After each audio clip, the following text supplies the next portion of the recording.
heart of where innovation, money, and power collide in Silicon Valley and beyond. This is Bloomberg Technology with Caroline Hyde and Ed Ludlow.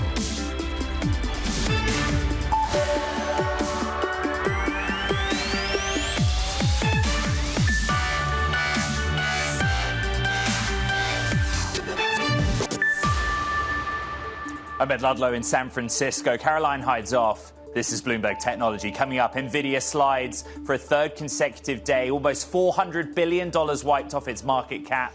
Full coverage ahead. Plus, Apple facing billions of euros in fines over its App Store rules under the EU's Digital Markets Act. Details to come. And car sellers warn of a possible material hit from the CDK cyber attack. We have all the latest from one of our big tech editors. This is what financial markets look like to start this week. Happy Monday to all of you watching around the world. The S&P 500 actually modestly higher. We're going to get into this very shortly, but Nvidia, which is the most expensive stock on the S&P 500, is a real drag. The Nasdaq 100 down 0.3%. Yields pushing a little higher, 4.26%. on the US 10-year, and Bitcoin's been a real story. Going to dive deep into Bitcoin halfway through the show with our own in-house analyst at Bloomberg Intelligence, but we're coming off one of the worst 7-day stretches of the year so far for many digital assets, but mostly Bitcoin. Let's take a look at Nvidia. Actually, in the last 20 minutes or so, the declines that we opened with in Monday's session have really accelerated. We're down more than 5% in the session. Over 3 days, the 3 straight days of declines, which hasn't happened since early May. We've wiped up more than $380 billion of market cap. As a consequence, Nvidia has gone from being the world's most valuable company, briefly, dropping below both Apple and Microsoft. But there's a lot of conversation around valuation. One of the metrics we're looking at is its price-to-sales ratio. It's trading at more than 20 times the expected sales over the next 12 months. I want to get out to London. And Bloomberg opinions columnist Parmi Olsen. In her column last week, Parmi argued that Nvidia is a classic case of the bigger they are, the harder they fall, and that other tech company leaders should be looking at what's happening with Nvidia and wincing over how rapidly it's taken the AI world. Parmi, good timing to have you on the program. Explain your thesis to me. Well, I think a lot of people look at Nvidia as this kind of bellwether for AI's success, but it's also a reflection of a lot of the hype in AI. It's kind of profiting from the short-term success of businesses who are buying its chips for their servers, cloud companies like Microsoft and Amazon. But if you look further downstream at the actual businesses who are buying the generative AI tools from the likes of OpenAI or Microsoft Azure, we're seeing signs of discontent.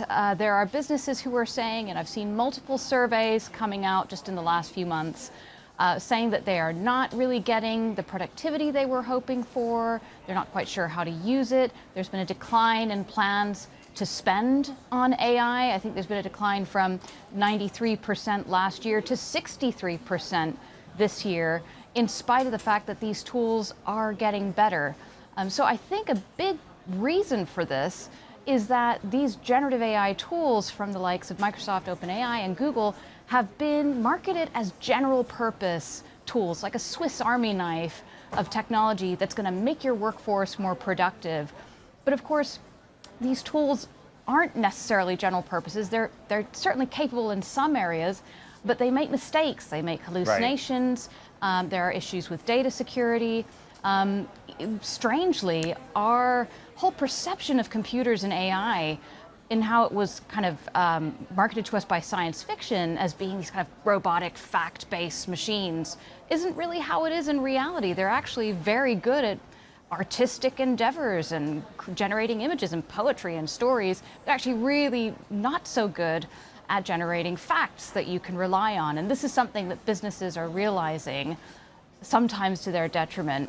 And so I think there's been this kind of reining in of spending, and I think we're starting to see that reflected potentially in the decline in shares in Nvidia. A lot of investors, even if they can't do the math on valuation or correctly forecasting or predicting sales, they'll say, oh, well, Nvidia's supply constrained, right? Demand right now for AI accelerators greatly exceeds their ability to supply. There was one other piece of your column that I found so interesting. We've both covered technology for quite a long time. And you make the point that historically, in phases of technological progress, all companies have a very clear North Star, something to work toward. But you also make the point that with AI, it's kind of become such a grand vision led by specific individuals that it's lost all meaning. What do you mean by that? Well, this whole race, this arms race for AI, was sparked by two men, Sam Altman of OpenAI and Demis Hassabis, the founder of DeepMind, Google DeepMind now.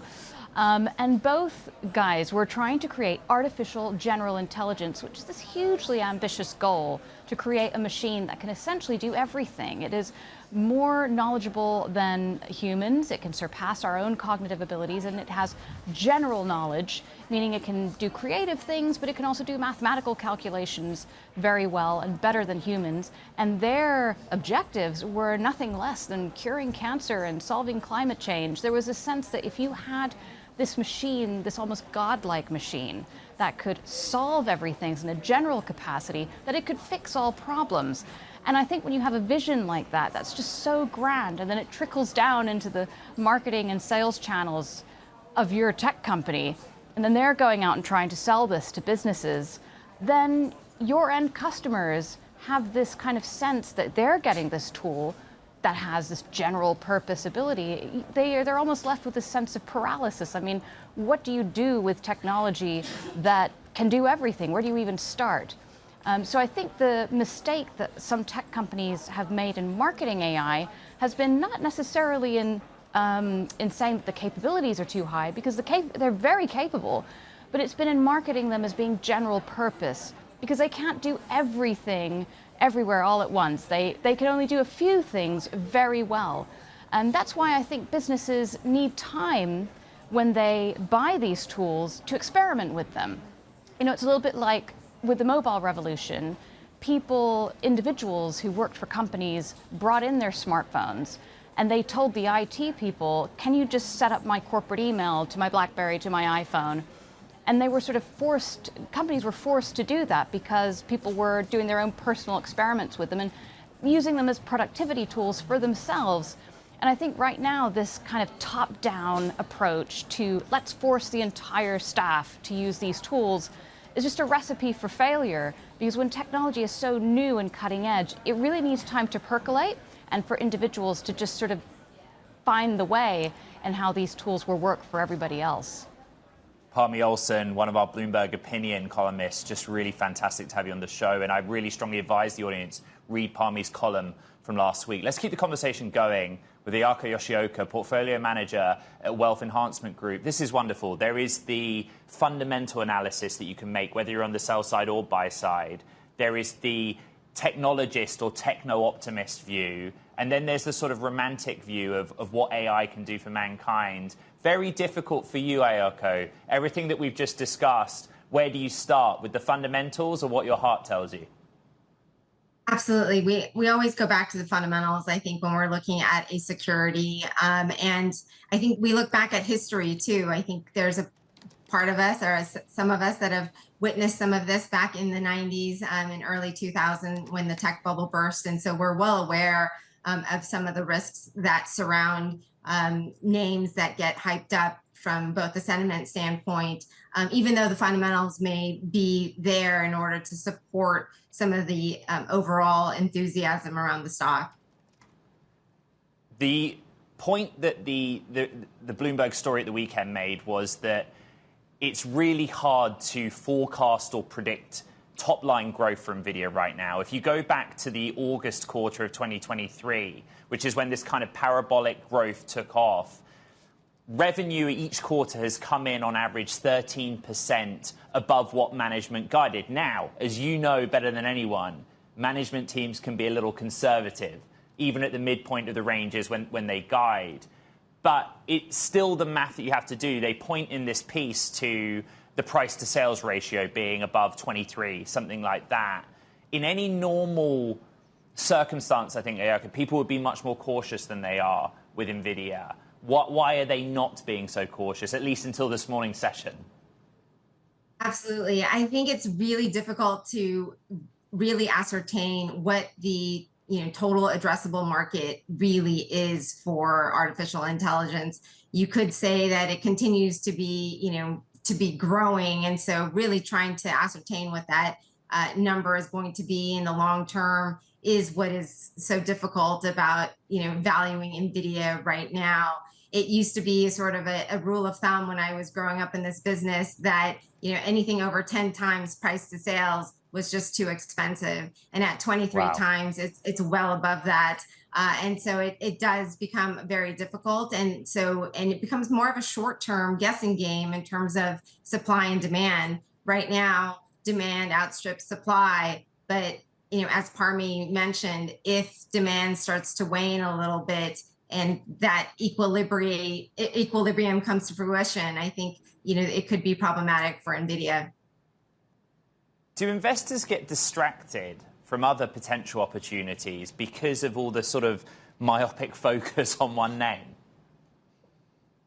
I think part of the reason why some of the utility companies have done so well recently is just all of the electricity demand that's being forecast for the data centers to really utilize the power that AI brings to all these servers and data centers. And you've seen sort of that secondary and tertiary derivative plays of artificial intelligence and Nvidia kind of come to the market. So we'll have to see where the true sort of opportunities are going forward now that so many sort of secondary and tertiary effects have really been played out a little bit. And we look back at history again with Nvidia, and there have been plenty of times in which the stock has come down over 50%. It's part of the volatility for the stock over the long term. Ayako Yoshioka, portfolio manager at Wealth Enhancement Group. Great to catch up. Great to have you here on Bloomberg Technology. Thank you. We have some breaking news crossing the Bloomberg terminal, and we have a red headline crossing the Bloomberg terminal.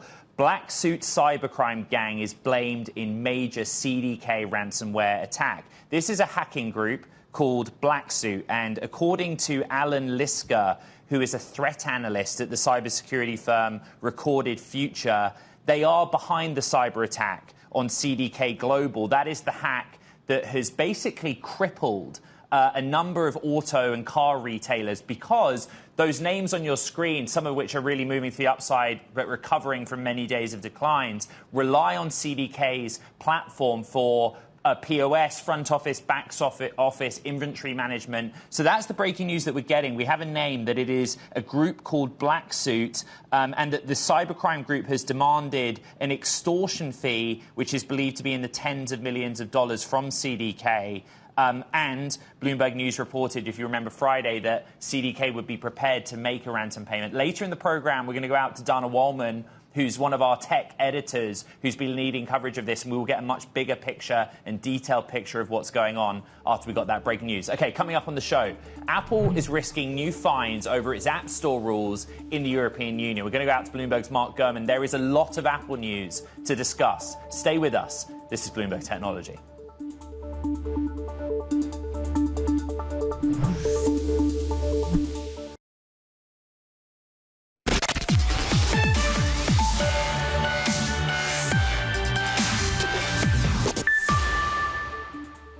There's a lot of Apple news to break down today. First, the company risks billions of euros of new fines in the EU after antitrust regulators escalated a conflict over the company's App Store rules. And Apple has added China's two biggest online retailers, Alibaba and JD, to a growing list of apps that will support its mixed reality Vision Pro headset when it goes on sale in that jurisdiction Friday.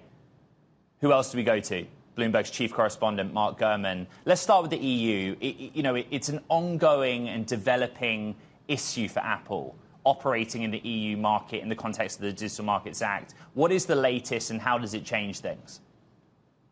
Yeah, the EU situation had a lot of news over the past few days. Let me take you back to Friday. So a couple weeks ago at WWDC, Apple introduced Apple Intelligence. That's its new AI system for the iPhone, iPad, and Mac. It also introduced a couple sort of hot new features for the iPhone and iPad. One is called iPhone mirroring. That allows you to use your iPhone via your Mac via the new Sequoia update coming in the fall. The other one is called Share Play Screen Sharing, where you can essentially screen share from one iPad to another and control the other iPad. Let's say you want to help your parents with some technical support. Those three features, according to Apple, won't be coming to customers in the 27 countries that make up the EU later this year because of the Digital Markets Act and the interoperability requirements, which means that Apple may have to lower the privacy of those features in order to make them interoperable for third-party developers and meet some of the EU guidelines.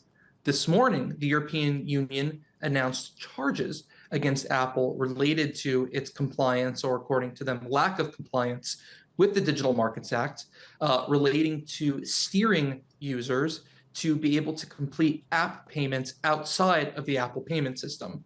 Long story short, the EU wants Apple to lower the commission significantly, which it did. It broke up the commissions between a technology fee and a revenue share fee.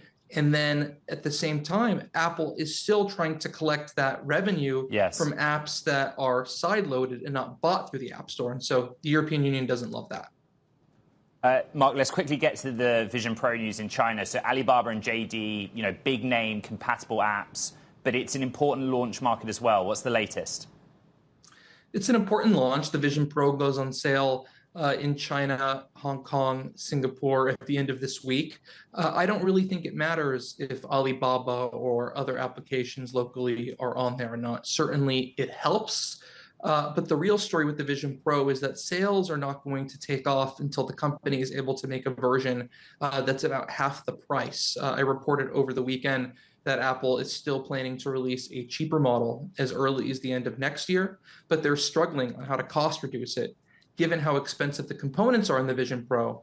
And if they really start reducing functionality, you're down to something that's on par with a competitor that's still a third of the price in Meta. So Apple has a long way to go on the Vision Pro to make it a success. Check out Mark's latest Power On from over the weekend. Bloomberg's Mark Gurman, thank you. There is more with Apple, which will be withholding a raft of new technologies from hundreds of millions of consumers in the EU, citing concerns posed by the bloc's regulatory attempts to rein in big tech. At the same time, reports over the weekend that Apple is open-minded about its partners here in the US on AI. Bloomberg Intelligence senior analyst Anna Rana joins me on set in San Francisco. It's great to have you in town. I want to get to this AI report. It's from the Wall Street Journal.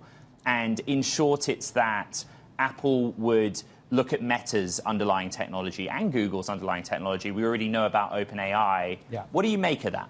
No, I really like it because one of the things is they have been criticized for choosing a particular vendor and not, you could say, give users a choice, and that's getting them in some regulatory trouble. Now, if you were to give me a choice, for example, in search, there's a high likelihood I'm going to go with Google. And, you're going to have the same. If you give users the choice, whether it's OpenAI, Meta, or Google, the users will define, where they want to go. And I think that kind of protects Apple, in my view, from a regulatory point of view. And not only that, in the case of Google, for example, it's been criticized for a lot of money that's coming from Google to Apple. I think, there's ways you can redo that deal. The regulatory compliance observation is really interesting. They probably don't want to make any more trouble for themselves. Yeah. But we've just outlined some of the difficulty they're having, particularly in Europe, whether it's App Store related or it's policy related. And I ask you this probably every 3 months, and I have done for a few years now. I still don't know whether that anxiety of regulatory risk is reflected in the stock or whether investors really have concerns about that. See, we have a concern about it because, frankly, from a free cash flow point of view, that's a big payment that goes from Google to Apple and has a very high margin to it. But, Apple's always been a closed ecosystem ever since we have known the operating system, which is why they argue that it's a better operating system, it has less attacks, etc. Now, if they're going to open it up, the question is whether you're going to get the same level of safety or not, and that's the argument they're making. But the regulators are saying you're making too much money on the App Store fee. I think there is truth for both sides. The question is how low the fees can get. In one of the conference calls, the CFO said that EU accounts for only 7% of the App Store sales. That was the first time we got that information. So frankly speaking, financially, it's not going to ding them. but only if that kind of ruling comes to the US and China, it's going to be a bigger issue. Bloomberg intelligence analyst Anurag Rana, thank you so much. We have some more breaking news, this time out of Canada. Canada has announced plans to curb imports of Chinese-made EVs. Canada is considering imposing a surtax on Chinese EVs and also investment restrictions. This comes as we get comments from Canada's Finance Minister, Chrystia Freeland, who's been speaking with reporters. We'll continue to track it, but remember, it follows on from the expansion of tariffs on EVs in the US. Only 4 models of Chinese EVs available in the US. We'll bring you more as we get it. This is Bloomberg Technology.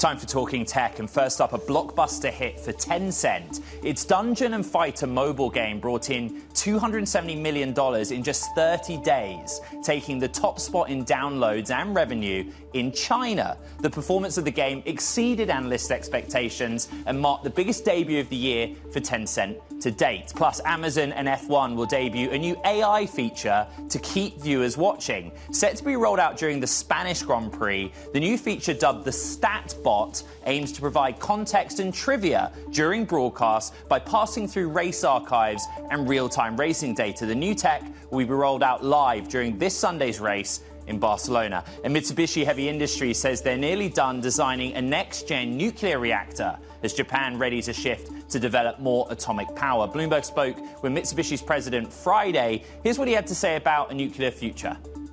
I believe that gas turbines will grow going forward, and they will be combined with carbon capture, hydrogen combustion, and so on. Nuclear power is also a valuable power source in the context of carbon neutrality, so I think it will be necessary to a certain extent as well. Coming up on Bloomberg Technology, we're going to bring you the latest on Bitcoin after the token suffered one of its worst weeks of the year. This is what markets look like as we start the week this Monday. S&P 500 kind of modestly higher, a few tenths of 1%. Utilities, energy in the green, but it's information technology that is pretty firmly down. The story, well, you see it there on the screen. Nvidia down 5.7%.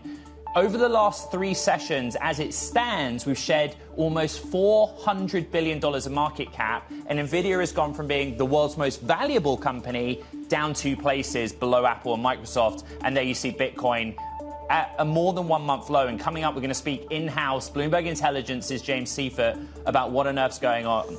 Some outflows from key ETFs. Beautiful day here in San Francisco. This is Bloomberg.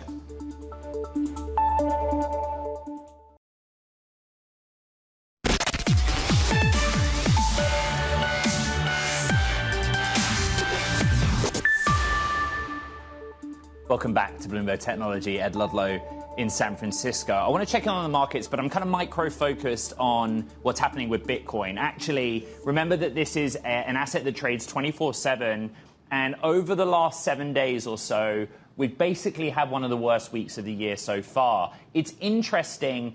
Bitcoin just above $61,000 per token. It's hovering at a more than 1 month low.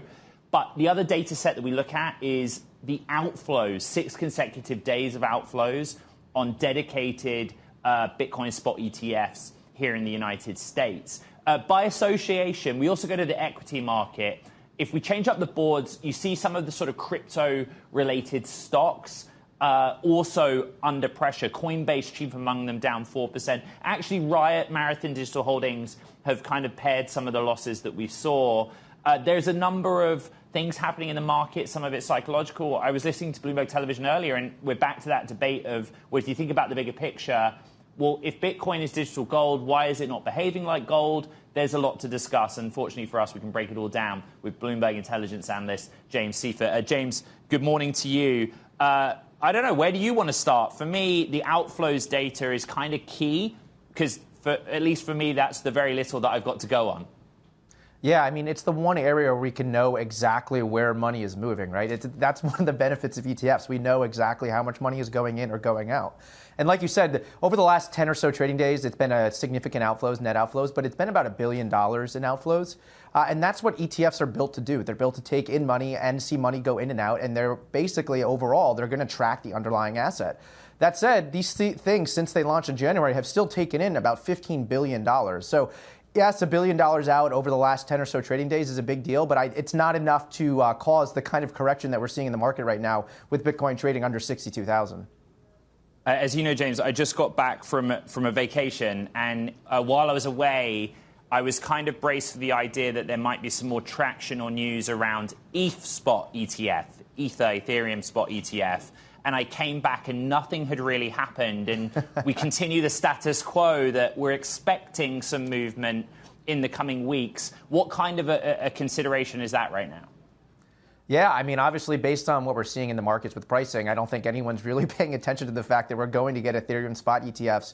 Our over-under date, to try and figure out when these things are going to launch right now, is July 2nd. We think the SEC is going to get those filings off their plate before the July 4th weekend. That's just our guess. There's no guarantee. No matter what, they will launch some point this summer. So that is, again, only a matter of time that people are not really kind of focused on the fact that that's happening. Because Ethereum is also down, as you kind of hinted at. It's any stocks related to Bitcoin or crypto, Ethereum is down. But they are going to launch at some point in the next couple of weeks, and we think it'll happen before July 4th, but there's no guarantee on that front. That said, I would add that all these issuers, they just had to file a whole bunch of amendments to these ETFs. So they had to submit a bunch of new documentation to the SEC, and all of those came in on Friday, right around market close. So the SEC has some new stuff to get through, and it could take a week, maybe 2 weeks, and then we'll know for sure when these things are going to launch.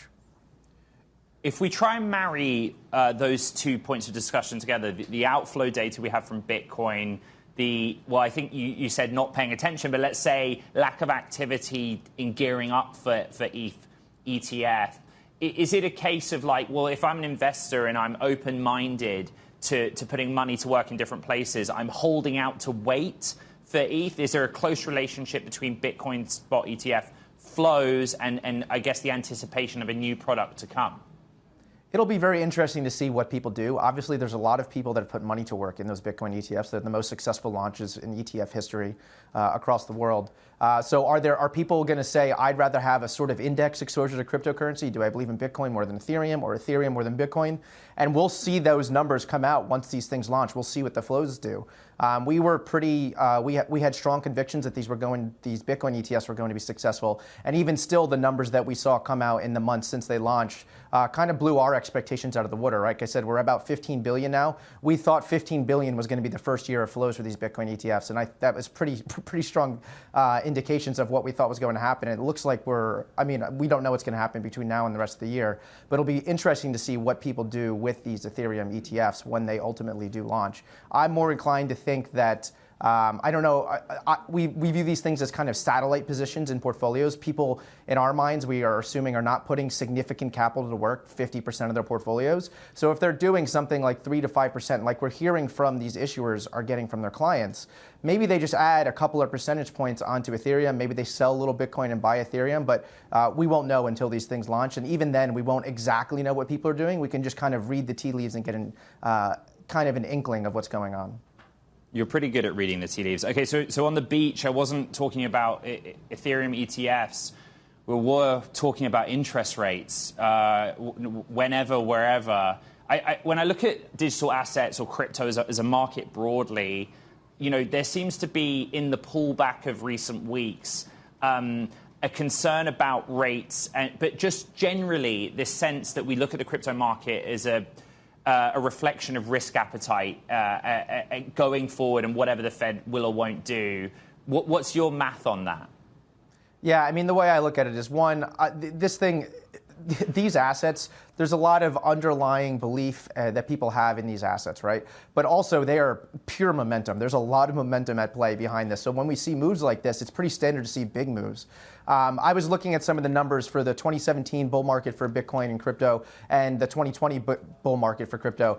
It's very, very, very common to see many pullbacks of 10% or more. In both cases, we saw pullbacks of 25 to 30% or more before we hit those ultimate all-time highs. So this is a very volatile market. I think the one thing hitting right now is Mt. Gox, which was a crypto exchange that went bankrupt in 2014. We just got announcements that they're going to start releasing those coins. And I think people are worried about the potential of $9 billion worth of Bitcoin hitting the markets and getting sold. I don't think there's a lot of caveats here and there about how much money is actually going to get dumped on the market. But I think that's really kind of like we've already in this kind of sideways to downtrend for Bitcoin. And now we're getting this news of Mt. Gox releasing coins next month, potentially. And I think that's just kind of spooking markets here a little bit. Bloomberg Intelligence Analyst James Seifert, it's great to have you on the program, and you've been very busy of late. We appreciate it. Okay, coming up on Bloomberg Technology, we're going to be joined by Alexander Yazdi, co-founder and CEO of Voodoo, to discuss the company's recent acquisition of the social media platform BeReal for 500 million euros. A lot of you on BeReal. I'm not. We'll talk about it. This is Bloomberg Technology.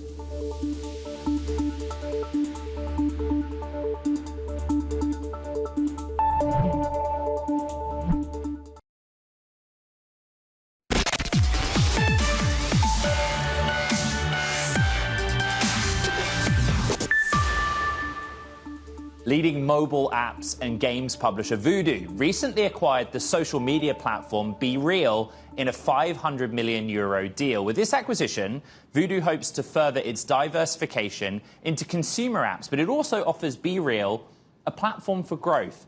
Delighted to say that Voodoo's CEO, Alexander Yazdi, joins me now to discuss. And you know, I look at this, I'm so familiar with some of the mobile gaming side of Voodoo. I'm not a BeReal user. I know my producer, John Hyland, was a BeReal user at times. I think Jackie Lopez, who leads our team, also is a user. What was the impetus here? What made you wake up, Alexander, and think, this is the one for us? Sure. Thanks, Ted. Sorry. So BeReal is amazing. It's the most successful social app created in the past 8 years. And they really created a unique behavior that is to share authentic content with true friends. And also where every single user is posting content and not just a passive consumer. And so unlike other social networks, the users really share their real lives without the fear of being judged and without all the time-consuming effort to craft the perfect facade. And their success really shows the users' crave for this type of content because they grew until like to 40 million users, and the majority of them are extremely engaged. So why we acquired BeReal with Voodoo is because we think we can push their vision and mission to create authentic connections to more people everywhere in the world. And Voodoo's mission also, and why we exist, is to help products and great ideas to have the best possible life and scale by leveraging all the growth technologies and the product optimization skills we've developed on the past 10 years. First, as you said, with games, but also then with non-gaming apps, especially social apps in the past 4 years. It's an interesting expansion to the portfolio. Really quickly, 500 million euros in cash. How is the deal structured? Yeah, so the deal is like structured in cash and shares. So there is a portion in cash and a portion in Voodoo shares. And there is a part of the 500 million, which is an upfront consideration, and another part which is based on performance. So it's not like the full 500 is not just a 500 upfront. Alexander, the reason I ask is I kind of do the math on Voodoo plus BeReal. So you guys have 150 million active users monthly across basically the entire portfolio. But with BeReal, you're like instantly added 40 million more. You know, it's an interesting use of capital, but you know, you've been talking about how you think you can help BeReal scale, find growth. They also help you find growth pretty quickly as well.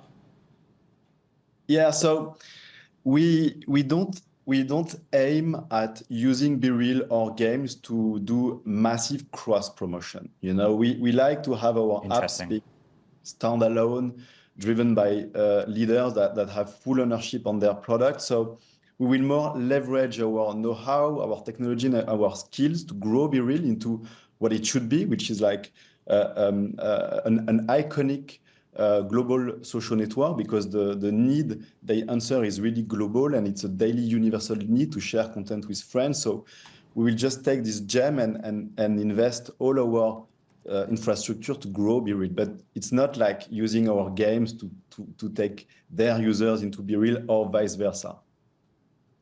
I think we should talk about the social media landscape and the opportunity before you. You know, you'll be aware of what's happening with TikTok in this country, in the United States, particularly when it comes to image or video-based content, right? The competition between TikTok, Instagram Reels. In Europe, Snapchat still has a strong presence. My question for you is whether you feel that there is a demand right now for something different, new, and that BeReal is kind of reflective of that. Definitely. I really think like social media is great, and there is a lot of social media that promotes a part of your life, which is the one you want to share, the one which is like crafted, modified, improved.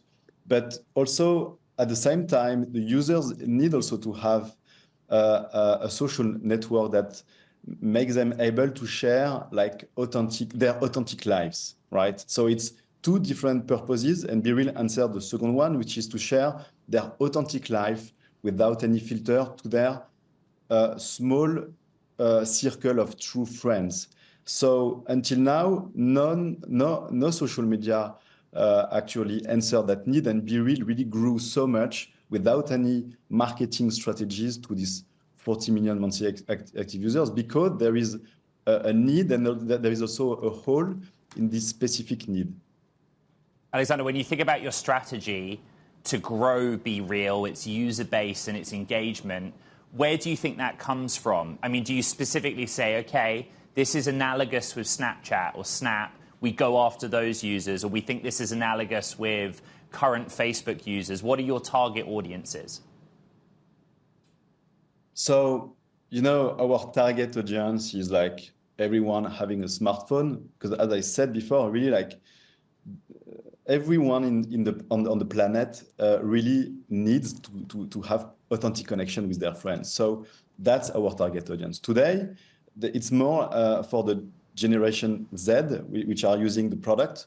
And that's great, because usually the social networks can grow with this generation. And I think if we do a good job, then, I mean, if we do a good job on the product side, meaning adding the right features to conquer again the users who churn and also conquer new users on BeReal, then we can grow to more users in more countries, and also targeting maybe people at later ages, like 40 plus, etc. Because BeReal didn't move that fast in adding new features to create newness and life in the product. So that's our job. We want to grow BeReal by giving the users more opportunities to share authentic content. And if we think that if we do the right job, then people will come back and we would get more users. Voodoo's Alexander Yazdi. It's great to have you in the program. I know a lot of BeReal users watch this show. So if you're a BeReal user and you have a thought on Voodoo buying the platform, please reach out to us, and Alexander, come back on the show soon. I want to stick in other media news. BuzzFeed is looking to sell First We Feast, the media company best known for its hit YouTube show Hot Ones, which invites celebrities to eat spicy chicken wings with its host, Sean Evans. Several parties have shown interest, but so far unwilling to meet the asking price of over $70 million. Selling First We Feast could net BuzzFeed money to help pay off its debt, which has now reached more than $100 million. Let's also stick with the world of video games for a second. Actually, coming up on the show, the cyber attack crippling the auto industry is continuing. We're going to talk about that with our editor, Dana Wallman. Sorry, I got so excited because there was something that caught my eye this morning in the world of video games. This is big. Look at shares of CD Projekt. This is the Polish video games maker. It's had a bit of a tough time of it of late, but it's up more than 5%. There is a note out from HSBC, which has changed its call on the stock to hold from reduce. But actually, the headline is around the Polaris project. This is the next-gen Witcher game. For those of you out there that have played Witcher, yes, it's not just a Netflix series. Witcher's a video game. That's where it all began. And they think that the new Witcher title will come out 2027 and sell 14 million units. I've seen a lot of people talking about this on social media this morning, and there's a lot of excitement. In the short term, it was a real boost to the stock in those European listed shares. Stay with us. We will be right back. This is Bloomberg Technology.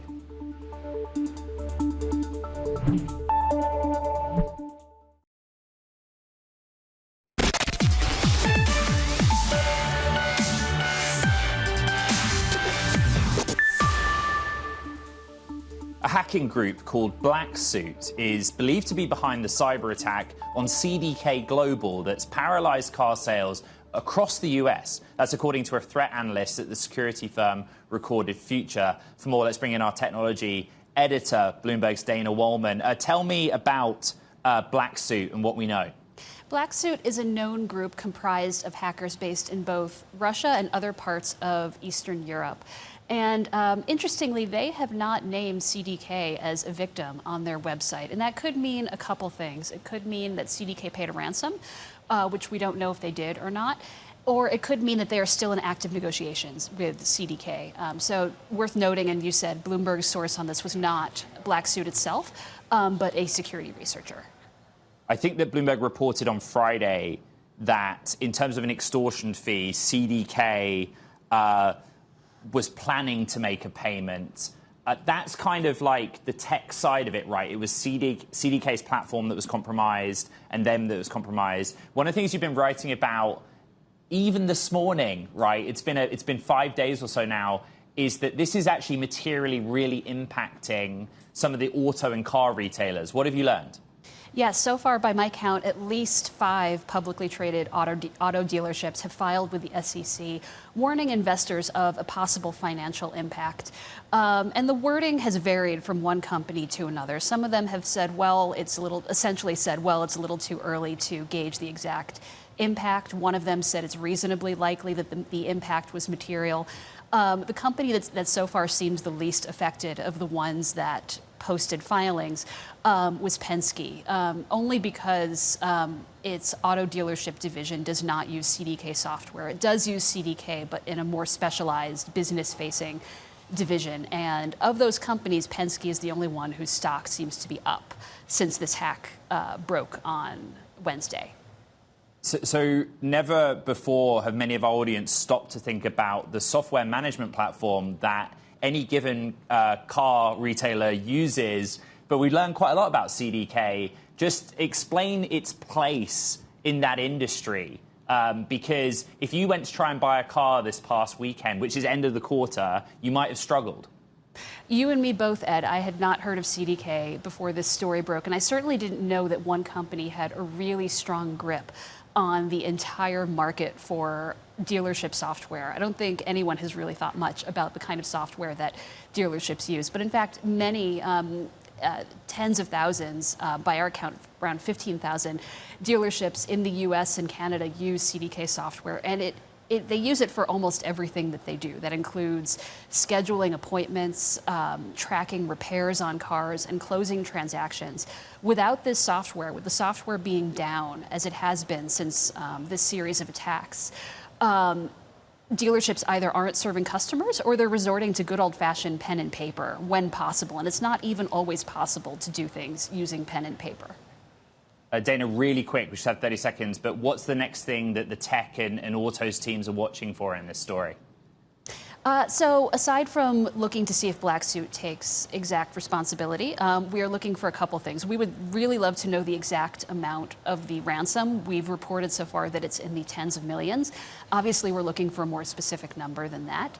And we're waiting for CDK software to go back online, which, of course, the 15,000 dealers are as well. Every day that the software is down, these companies are, of course, losing money. Bloomberg's Dana Wollman. It's been so busy for you and the autos team trying to get to the bottom of this story, which we'll continue to cover. Thank you so much. That does it for this edition of Bloomberg Technology. Fast start to the week, and there's a lot to recap on the podcast. You know where to find the pod. It's on Apple, it's on Spotify, it's on iHeart, and it's on all of the Bloomberg platforms. From San Francisco, happy Monday. This is Bloomberg Technology. Bloomberg.